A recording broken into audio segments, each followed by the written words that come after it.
Good morning, my dear student. Myself Sanjeev. I am your physics teacher. Today we will discuss very important topic from the physics. कि बच्चों physics में सबसे important है कि मुझे कोई भी ऑब्जेक्ट क्यों दिखता है। ऑब्जेक्ट जैसे कि आपको मेरा फ़ोन दिखाई दे रहा है, ये वाला, मेरी फिंगर दिखाई दे रही है, मेरी बुक दिखाई दे रही है, यहाँ चेयर रखी दिखाई दे रही है, टंकी दिखाई दे रही है। ऐसी बहुत सी चीज़ें हैं जो आपको दिखाई दे रही हैं। तो सबसे बड़ा क्वेश्चन है मेरा, क्यों दिखाई दे रही है भाई, क्यों? तो मैं बताता हूँ, सिंपल सी बात, बहुत सिंपल है, ध्यान से सुनना बस। कि क्या है कि सभी के ऊपर लाइट के पार्टिकल गिर रहे हैं। जैसे फ़ोन है, इसके ऊपर लाइट गिर रही है, मेरा फिंगर है उसके ऊपर, पेज के ऊपर, चेयर के ऊपर, टंकी के ऊपर, सभी के ऊपर क्या गिर रही है? लाइट। अगर लाइट वहाँ गिरे तो वहाँ से वो टकरा के हमारी आंखों से आ जाती है, तो हमें दिख जाता है वो ऑब्जेक्ट। या फिर मैं कहूँ बात कि जैसे कि मैं इस फ़ोन को देख पा रहा हूँ अपने फ़ोन में, तो इसका मतलब लाइट इसके ऊपर गिर रही है, इससे किसके पास पहुँच रही है? कैमरा के पास, और मैं देख पा रहा हूँ। अगर आप किसी सोर्स से लाइट को रोक दो, लेट्स सपोज ये रोक दी मैंने लाइट, अब बताइए क्या आपको फ़ोन दिख रहा है? नहीं। इसका सिंपल सा बात है कि मेरी जो फिंगर है वो एक ऑब्स्टेकल की तरह काम कर रही है, जिसके कारण कोई भी लाइट पार्टिकल कैमरे तक नहीं आ पा रहा है। कैमरे तक नहीं आ रहा है तो कैमरा उसकी इमेज नहीं बना पा रहा है। देखिए, मैंने अपने हैंड को हटाया और उसने क्या किया, इमेज को क्रिएट कर दिया। जैसे कि आपको इसकी इमेज दिखाई दे रही है अपने फ़ोन में लाइव, तो यहाँ पर है। आई होप मेरी बात समझोगे कि हमें लाइट के पार्टिकल की हेल्प से हर कोई ऑब्जेक्ट देखते हैं। वो फ़ोन हो, कुछ भी हो, बहुत सी चीज़ जो आपके आसपास हो, आप इसकी वजह देख पा रहे हो। अगर लाइट ना आए, जैसे कि रात है, रात में इसके ऊपर कोई लाइट नहीं गिरती तो क्या दिखता? नहीं दिखता। अगर इसके ऊपर लाइट गिर रही है, मैं हाथ यहाँ लगा देता हूँ, लाइट के पार्टिकल मेरे हाथ को पास नहीं कर पा रहे तो नहीं दिख रहा। तो ये बहुत सिंपल सी कहानी है कि भाई लाइट गिरेगी सभी के ऊपर, उनसे टकराएगी, टकरा के अगर मेरी आंख पे आ रही है तो मैं उस ऑब्जेक्ट को देख लूँगा। जिस पे मेरी आंख पे नहीं आ रही तो मैं नहीं देख पाऊँगा। जैसे मेरी बैक में, जैसे मुझे बस मोबाइल दिख रहा है, पूरे मेरे पास बहुत सी चीज़ है, आप नहीं देख पा रहे, क्यों? क्योंकि उनकी लाइट टकरा के इस मोबाइल के कैमरे में नहीं आ रही। अगर इसकी आ जाए तो आप सभी चारों तरफ देख पाते हैं। तो बहुत बेसिक चीज़ है, आप समझ गए होंगे, जैसे कि इसमें दिखाया। देखो, अब मैं इस पेड़ को देखता हूँ, ठीक है, इस पेड़ पे इतने लाइट के पार्टिकल गिर रहे होंगे कि मैं बात करूँ, समुद्र में H2O पानी नहीं होगा इतना, या मेरे सिर पे बाल नहीं होंगे, जितने लाइट के पार्टिकल इसके ऊपर गिर रहे हैं। आई होप समझ रहे होंगे आप। एक अनलिमिटेड अमाउंट के लाइट पार्टिकल इस ट्री के ऊपर गिर रहे हैं। इस ट्री को मैं यहाँ एक सामने मिरर रखा हुआ है, उसमें देख पा रहा हूँ, जैसे कि यहाँ छोटा दिखा रहा है, तो ठीक है। तो इसमें इसकी इमेज बन गई, कैसे भाई? तो उसको समझाने के लिए हमने ऐसे रे डायग्राम करते हैं जो आपने 8th क्लास में किए हुए हैं। आई होप समझ पा रहे हैं आप कि मैं रे डायग्राम बनाना स्टार्ट करूँगा अब इस चैप्टर में। रे डायग्राम क्यों बनाऊँगा वो मैंने बता दिया है कि बहुत बड़ा ट्री है, उसके पास लाखों करोड़ अरबों लाइट के पार्टिकल उसके ऊपर आके इंसिडेंट करते हैं, पर मैं उन्हें देख लेता हूँ तो उसका मैथमेटिकल कैलकुलेशन समझा दीजिए सर हमें। वो मैथमेटिकल कैलकुलेशन के लिए मैं क्या करूँगा, 2 लाइट के पार्टिकल लेट करूँगा, बस 2, समझ लेना आप। वो कहाँ से आ रहे हैं मैं वो उस पर टकराने के लिए कहाँ से आ रहे हैं, जैसे इस पर ये पेड़ है, तो इसके ऊपर यहाँ से लाइट के पार्टिकल गिरे होंगे, मैं उसे भूल जाऊँगा, मैं बस ये देखूँगा कि यहाँ टकराने के बाद ये इस पे जाएंगे। आई होप क्लियर है कि मैं 2 लाइट के पार्टिकल कंसीडर करूँगा, और होते कितने हैं? अरबों होते हैं। पेड़ के ऊपर लाखों अरबों की अमाउंट में लाइट के पार्टिकल डल रहे थे।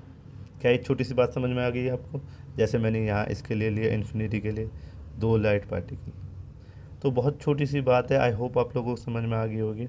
अगर आपको समझ में आ गई तो अब आ जाइए। पहला आता है आपके लिए रूल्स इमेज फॉर्मेशन। देखिए, मिरर, सिंपल मिरर के लिए हम इमेज फॉर्मेशन कर चुके हैं।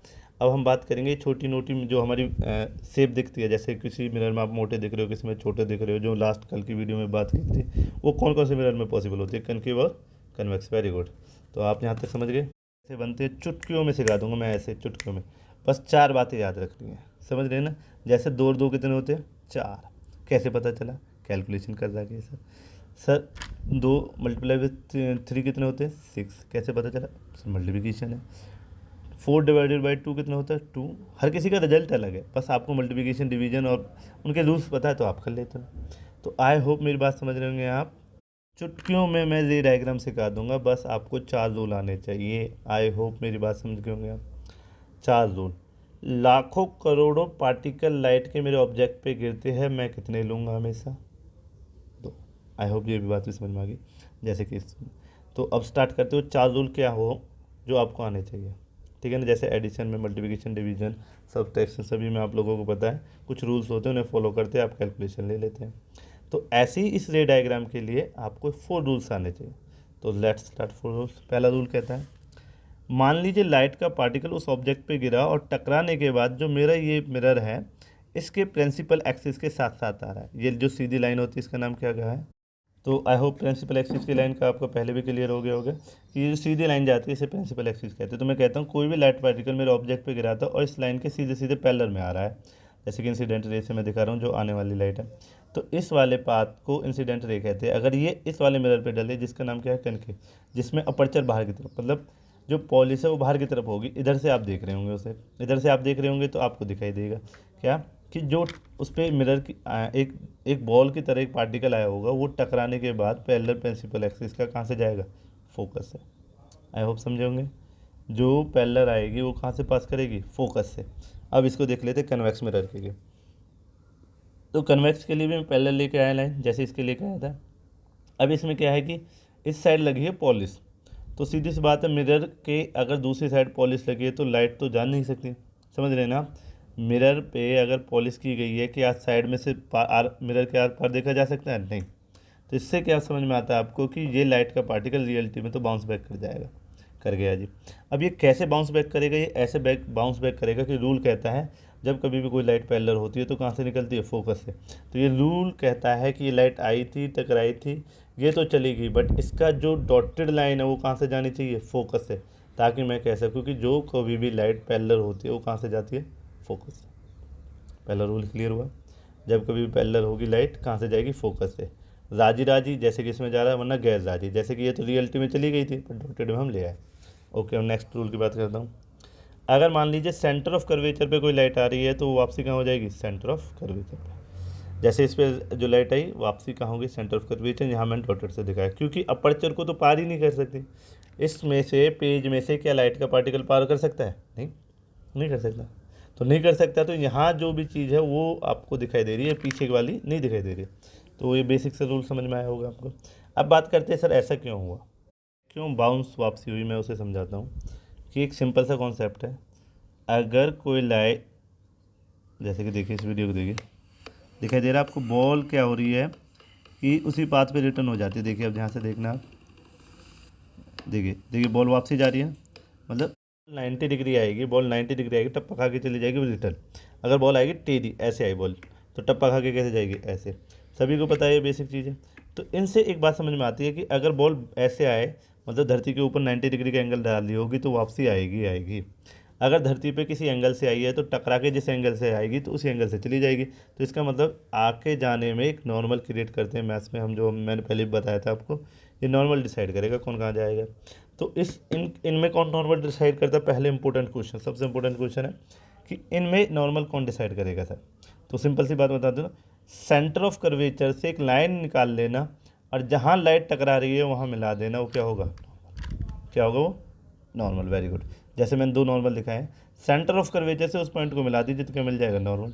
आने वाली लाइट के साथ इंसिडेंट रे और जाने वाली के लिए रिफ्लेक्टेड रे। क्या है कि रिफ्लेक्शन कैसे होता है देखिए आपको पता ही है। जैसे लाइट थी मिरर पे डाली गई है और मिरर पे जैसे ही डली है तो देखिए टकराई है और कहाँ चली गई है? रिटर्न चली गई है, आई बाउंस की चली गई। तो अगर एंगल से आई, मैंने पहले भी बात की थी, नॉर्मल ऐसे होता है जैसे आने वाली लाइट का नाम इंसिडेंट रे, जाने वाली का रिफ्लेक्टेड रे।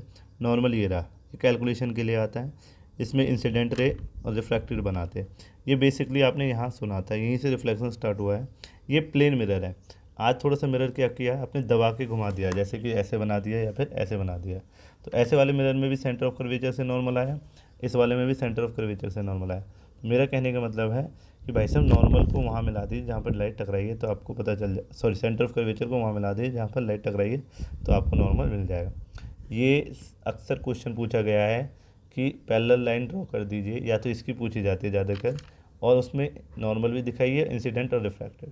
तो आई होप दिखा सकते हैं। नॉर्मल अगर तुम्हें मिल जाए तो आने वाली रे के साथ इंसिडेंट और जाने वाले के साथ रिफ्रैक्टेड। अब इसकी बात करता हूँ। अब देखिए लाइट जैसे टकरा रही है आपकी यहाँ पर, इस वाले पॉइंट पर टकरा रही है अपर्चर पर, तो आप देखिए जो लाइट खुद ही सेंटर ऑफ कर्वेचर से आई है तो नॉर्मल भी उसके साथ साथ आएगा, और नॉर्मल पे आने वाली लाइट कहाँ होती है, return, as it is same return होती है। तो आई होप इसे समझ गए, आप इसे भी समझ गए। देखिए ऐसे ही मैंने बताया कि अगर फोकस से आएगी तो कहाँ चली जाएगी, पैरेलल। ये जस्ट अपोजिट था, जो पैरेलल आती है वो कहाँ जाती है, फोकस, तो ये फोकस पे आने वाली कहाँ चली जाती है, पैरेलल। ऐसे ही मैंने इसका लिया, ये फोकस पे आ रही है। देखिए मैंने इसे डॉटेड नहीं दिखाया, हमेशा डॉटेड लाइन वो दिखाएंगे जो जाने वाली होगी, रिफ्लेक्टेड रे को ही डॉटेड में दिखाऊंगा मैं, कभी भी इंसिडेंट रे को नहीं दिखाऊंगा। तो मैं ऐसे लेके आया, तभी इस फोकस पे आएगी, फोकस इसका अंदर रहेगा, सेंटर भी इसका अंदर रहेगा, क्योंकि अगर इसे सेंटर, अगर मैं इसका सर्कल करूँगा तो सर्कल करते वक्त सेंटर कहाँ चलेगा, अंदर ही चलेगा। दिख रहा है ना, जैसे मैं उंगली से इसका सर्कल, कोई भी सर्कल बनाऊंगा तो ये जहाँ ये जो मैं बना रहा हूँ सर्कल, तो ये पॉइंट है ना, ये वाला, इसे सेंटर ऑफ कर्वेचर कहा गया है। तो इसका सर्कल जब बनता है तो ऐसे बनता है, तो सेंटर ऑफ कर्वेचर ये होता है। तो आई होप इस बात से आप क्लियर है। ओके, तो ये फोकस पे, इस पे फोकस इसका आधा होता है, मतलब सेंटर ऑफ कर्वेचर और पोल का आधा होता है फोकस। ये 8th क्लास में आपने डिस्कस किया होगा। तो फोकस पे आने वाली लाइट क्या होगी, पैरेलल चली जाएगी प्रिंसिपल एक्सिस के साथ। तो मैंने कहा ले गया पैरेलल, अंदर तो ले जा नहीं सकता भाई साहब, तो यहाँ डॉटेड में दिखाया मैंने, रिफ्रैक्टेड रे में वो आएगी। देखिए ये क्लियर हो गया, ये क्लियर हो गया, 3 रूल क्लियर हो गए। चौथा रूल देखते हैं। अगर कोई पोल पे गिर जाए तो पोल फिर नॉर्मल से आता है, तो जो पोल पे गिरेगी वो सीधी कहाँ चली जाएगी, नीचे, नीचे। ठीक है, तो आई होप ये 4 रूल आपको समझ में आ गए होंगे। बार बार इनकी प्रैक्टिस कीजिए। पोल पे आने वाली नीचे चली जाएगी, पोल पे आने वाली। अब बचा इनमें नॉर्मल बनाने के बाद, तो नॉर्मल कैसे बनाओगे, यहाँ सेंटर ऑफ कर्वेचर से डॉटेड लाइन यहाँ कह देना, नॉर्मल बन जाएगा। यहाँ ये खुद नॉर्मल के साथ साथ आ रही है, मतलब ये नॉर्मल है प्रिंसिपल एक्सिस, क्योंकि सेंटर ऑफ कर्वेचर से आ रहा है, तो इसका मतलब ऊपर वाला इंसिडेंट एंगल, नीचे रिफ्रैक्टेड एंगल। ऐसे ये नॉर्मल यहाँ से आ रहा है तो ऊपर वाला इंसिडेंट एंगल, ये रिफ्रैक्टेड एंगल। ऐसे यहाँ से एक सेंटर ऑफ कर्वेचर लेकर आओगे जो बीच से निकल जाएगी, ऊपर वाला इंसिडेंट एंगल, नीचे रिफ्रैक्टेड एंगल। तो आई होप ये 4 रूल आपको याद हो गए हैं।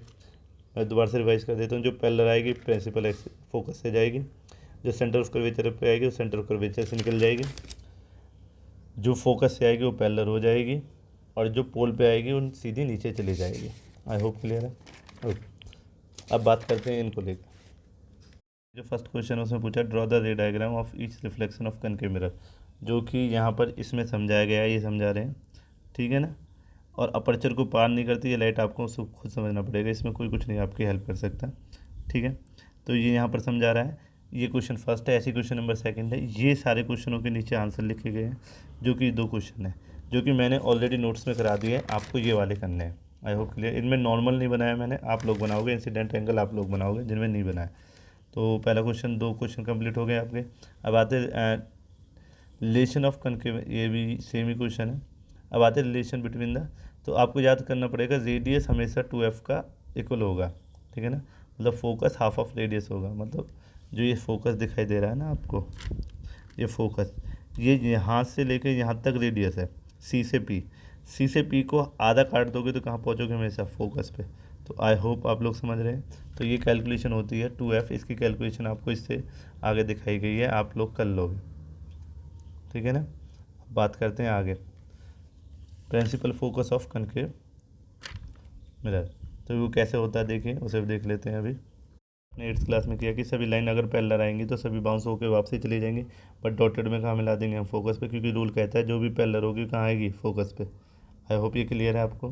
तो प्रिंसिपल फोकस आपको क्वेश्चन बनाना है किसके लिए, कन्वैक्स के लिए, और प्रिंसिपल फोकस क्वेश्चन बनाना है किसके लिए, कनकेव के लिए, रे डायग्राम के साथ। रे डायग्राम आपको यहाँ पर दिखाए गए हैं, तो आई होप आप लोग कर लेंगे। तो ये आपका होमवर्क है, ज़्यादा बड़ा होमवर्क नहीं है, पर इस वीडियो को जरूर सुने ताकि आपको समझ में आए कि हम चीज़ों को कैसे देख पाते हैं। जैसे कि देखिए ततैया है, कैसे दिख रहा है कि इसके ऊपर लाइट गिर रही है, लाइट गिरने के बाद किसके पास आ रही है, ये कैमरे के पास आ रही है, कैमरे से ये हम देख पा रहे हैं। अगर लाइट कैमरे के पास ना आए, जैसे कि ये देखिए अब दिख रहा है ततैया नहीं, तो सीधी सी बात है भाई साहब, हर किसी से लाइट का पार्टिकल गिरता है, हमारे पास आता है। ततैया एक ऑब्जेक्ट की तरह है, जैसे यहाँ पर एक ट्री है, ठीक है ना, बट इस पर अरबों गिर रहे हैं, हम किसने को लेंगे, 2 को लेंगे। तो आई होप आज का वीडियो थोड़ा बड़ा हो गया है, पर आपको समझ में आया होगा। अगर कोई प्रॉब्लम होती है तो कॉल में। Thank you very much.